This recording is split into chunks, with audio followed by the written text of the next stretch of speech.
Assalamualaikum warahmatullahi wabarakatuh. Ya halo teman-teman sehat RSI Unisma Malang ya. Gimana kabarnya siang ini? Semoga di siang hari ini kita tetap sehat-sehat saja ya. Pada siang hari ini kami akan membicarakan masalah mengenai hepatitis ya. Jadi seperti kita ketahui bahwa hepatitis di Indonesia merupakan penyakit yang masih banyak ya, terutama di Indonesia dan Asia Tenggara ya. Jadi hepatitis meliputi hepatitis A, B, C, D, E ya. Jadi itu banyak sekali, cuma berbeda penularannya. Terutama hepatitis A dan E itu penularannya melalui makanan, minuman ya. Jadi satu fekal oral. Sedangkan hepatitis B, C, D itu melalui darah atau bloodstream ya. Dan mereka penularannya sangat-sangat banyak di Indonesia, terutama di Asia Tenggara ya. Kemudian kalau hepatitis A terutama itu banyak diderita pada banyak orang-orang yang mengkonsumsi biasanya air yang tercemar oleh virus hepatitis A ya. Jadi karena dia penularannya melalui virus hepatitis A itu melalui kotoran orang-orang atau feses orang-orang yang menderita hepatitis A, kemudian kotoran itu misalnya dia BAB di sungai ataupun di WC, kemudian di dekat tandon WC-nya itu ada sumur sehingga terjadi suatu perembesan virus ke situ, maka air sumur dan air sungai ini akan sangat menular ya apabila dikonsumsi oleh orang-orang yang sehat ya. Oleh karena itu banyak misalnya konsumsi es batu ya, misalnya yang terutama es batu dari air sungai itu dipergunakan untuk pendingin ya, untuk pendingin ikan misalnya, untuk pendingin pabrik dan sebagainya. Itu dipakai untuk dikonsumsi, itu sangat berbahaya karena di situ di dalam es itu virus hepatitis A maupun kuman-kuman yang lain itu masih bisa bertahan hidup. Nah itu kemudian kita konsumsi. Sedangkan juga di air sumur yang berdekatan dengan septic tank atau tandon feses itu juga bisa menularkan ke air sumur itu, sehingga apabila air sumur itu dibuat minuman yang tanpa direbus dulu maupun dibuat es batu yang tanpa direbus dulu, maka itu kemungkinan penularan hepatitis A sangat tinggi. Sedangkan hepatitis B itu hepatitis B, C, dan D, terutama hepatitis B dan C itu yang banyak ya. Indonesia atau Asia Tenggara merupakan suatu daerah yang endemik terhadap hepatitis B ya.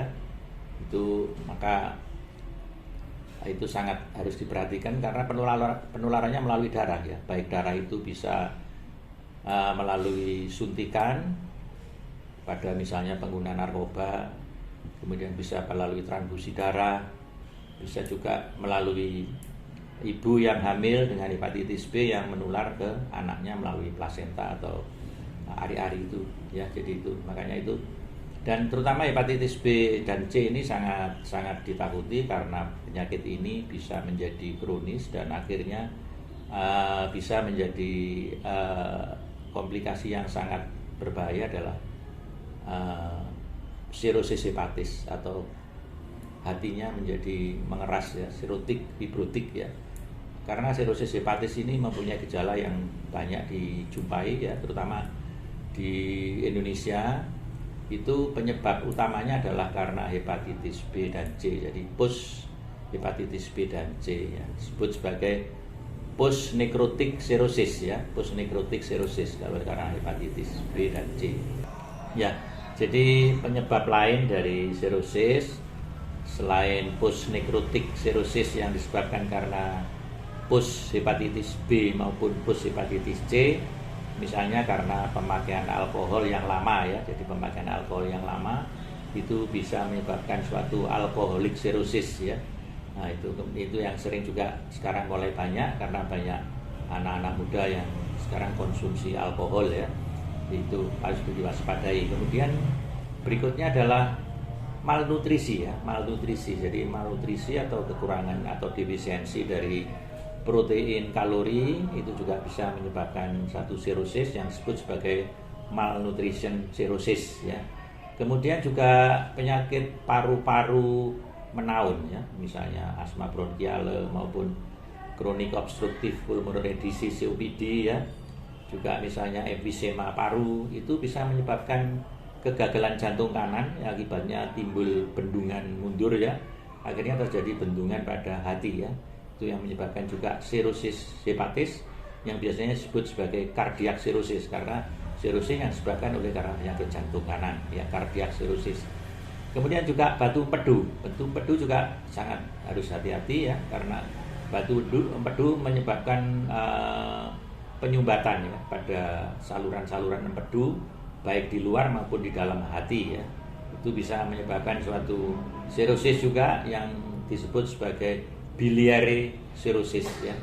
Selain itu juga karena obat-obatan yang diminum secara serampangan atau tidak sepengetahuan atau petunjuk dokter ya, misalnya itu bisa menyebabkan drug induced cirrhosis ya. Jadi saya kira banyak penyebab penyakit hati, penyakit cirrhosis hepatis ini yang penyebabnya adalah hal-hal yang sebelumnya tidak kita bayangkan sebelumnya ya. Kemudian juga kalau sudah cirrhosis hepatis itu kita sangat sedih karena pasien akan keluar masuk rumah sakit ya. Karena cirrhosis hepatis itu bisa menimbulkan komplikasi akibat yang pertama akibat adanya kegagalan hati ya, kegagalan fal hati atau hepatic failure ya.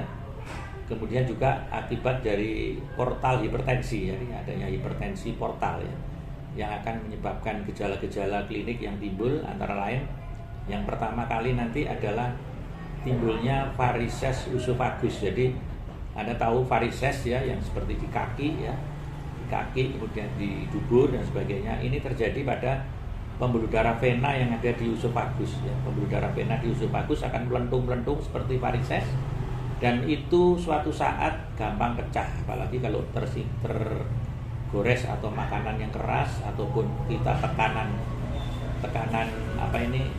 yang keras, maka timbullah satu perdarahan yang profuse atau yang sangat masif ya dari usofagus, akhirnya bisa muntah darah atau hematemesis. Selain itu juga bisa tertelan masuk ke dalam usus sehingga keluar di kotoran menjadi warna hitam atau melena. Jadi pada pasien ini sering terjadi hematemesis melena, artinya muntah darah segar, kemudian juga buang air besar yang berwarna hitam. Dan itu akan menyebabkan anemia yang berat ya. Jadi darahnya akan, HB-nya akan turun dan itu membutuhkan pertolongan di mana harus dilakukan transfusi darah, kemudian juga dilakukan intervensi terhadap varises usofagus itu supaya bisa tidak berdarah lagi ya. Kemudian komplikasi yang berikutnya dari cirrhosis hepatis adalah terjadinya toksin yang dari sebetulnya masuk ke dalam otak ya, yang menyebabkan satu ensefalopati hepatik ya, atau hepatik ensefalopati, atau yang sering disebut sebagai koma hepatikum.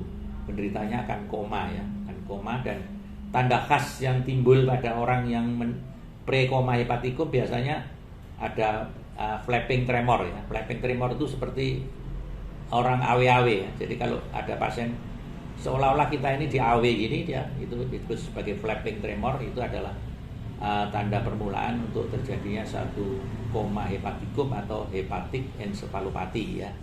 Kemudian yang ketiga adalah infeksi. Seperti kita ketahui bahwa di dalam usus banyak sekali bakteri-bakteri, sebetulnya harus melalui hati untuk dinetralisir, tapi dia akan langsung ke aliran darah sehingga terjadilah satu SBP atau spontaneous bacterial peritonitis, artinya satu radang dari selaput usus yang spontan dan sangat berat ya, disebut sebagai SBP atau spontaneous bacterial peritonitis. Itu yang bisa menyebabkan sepsis dan akhirnya menimbulkan kematian. Jadi tiga komplikasi itu ya, saya ulangi lagi, adanya satu hematemesis melena ya, atau muntah darah dan berak hitam ya, yang itu sering membawa pasien juga keluar masuk rumah sakit. Kemudian terjadi koma hepatikum, orang yang tidak sadar ya, yang membutuhkan pertolongan ya. Dan yang ketiga adalah infeksi berat ya, SBP spontaneous bacterial peritonitis. Jadi saya kira pasien-pasien dengan sirosis hepatis perlu mendapat perhatian khusus ya. Apabila mungkin bisa dilakukan satu transplantasi hati, barangkali saya kira itu bisa, cuma mungkin ya terbentur pada biaya dan donor ya. Donor hati siapa yang bisa diberikan ya. Jadi saya kira itu. Kemudian satu lagi yang kita bicarakan adalah pencegahan bagaimana seseorang supaya tidak terjadi sirosis. Syukur-syukur bahwa seseorang tidak terinfeksi oleh hepatitis B terutama dan C ya. Hepatitis B dan C memang sering terjadi pada bersamaan atau sebagai infeksi yang berbarengan yang dengan misalnya penderita HIV yang memang banyak di Indonesia, semakin banyak ya penderita dengan HIV, Human Immune Deficiency Virus ya, dimana penyakit-penyakit ini jangan lupa kita periksa hepatitis B dan hepatitis C karena sering dari risk faktor dari penderita HIV ini adalah orang-orang dengan pemakaian narkotik secara suntik ya, atau penasun dapat disingkat pengguna narkoba suntik ya, atau IDU, injecting drug user ya. Jadi itu yang sering kita temukan ya. Jadi dicari kita hepatitis B dan C-nya. Saya kira itu yang bisa saya jelaskan untuk siang hari ini. Mudah-mudahan nanti bisa kalau ada sesuatu gejala-gejala sedikit, barangkali Anda bisa memeriksakan ke Rumah Sakit Islam Unisma Malang, di mana di sini sudah banyak tenaga-tenaga ahli yang bisa menangani baik itu hepatitis akut, kronis maupun sampai terjadinya sirosis ya. Karena penyakit hepatitis B ini dalam perjalanannya pertama bisa acute fulminant ya, jadi datang dengan gejala berat akhirnya meninggal. Jadi acute fulminant hepatitis. Tapi ada yang sampai lebih dari 6 bulan tidak apa-apa menjadi kronis. Nah, ini yang bahaya. Kronis ini akan lama-lama dia akan menjadi sirosis hepatis. Ya, jadi itu. Dan yang sangat ditakutkan adalah bahwa pasien dengan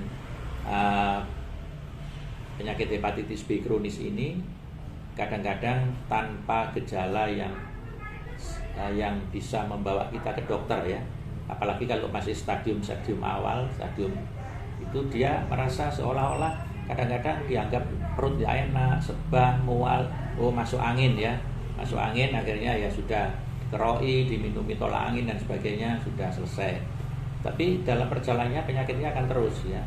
Sehingga kalau sudah terjadi gejala sirosis baru datang ke dokter. Jadi itu. Oleh karena itu kalau ada hepatitis B yang akut itu segera diobati, karena yang hepatitis B yang akut itu bisa sembuh ya. Sekarang ini dengan obat-obatan yang disediakan ya bisa sembuh, dan obatnya juga bisa diterima oleh pasien dengan gratis ya, program pemerintah ya. Jadi selain penyakit-penyakit ATM itu ya, AIDS, tuberkulosis, malaria, juga hepatitis, ini ada program pemerintah untuk pengobatan hepatitis B ini yang gratis, sehingga kalau ada infeksi hepatitis B, ada gejala mual, muntah, demam, kemudian sampai timbul kuning ya, segeralah bawa ke dokter apakah Anda menderita hepatitis A, B, C, D, E dan sebagainya itu ya.